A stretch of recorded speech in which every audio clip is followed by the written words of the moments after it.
Պարոն Ազիզյանը խոսակցություն է տանում, որը որ չի համապատասխանում իրականությանը։ Ես խնդրում եմ պարոն Ազիզյանին կանչեք մեր մոտ, փոխադարձ զրուցելու։ Խոսակցությունը։ Պարոն Ազիզյանը ասում է, որ մենք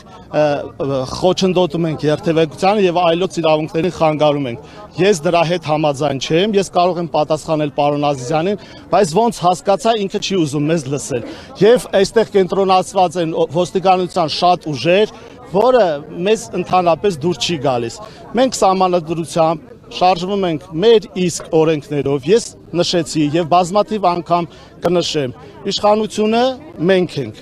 մենք ենք բերել իշխանության եւ յուրահատուկ նույն կերպ, ինչ կերպ այս պահին Հայաստանի Հանրապետության ժողովուրդը կատարում է։ Մենք բացառապես անում ենք ժողովրդի պահանջը, որ պահանջով, որ մենք բերել ենք իշխանության։ Եթե այս պահանջը անօրինական է, իշխանությունը ակամայից ընդունում է, որ ինքը անօրինական ընտրված իշխանություն է։ Խնդրում եմ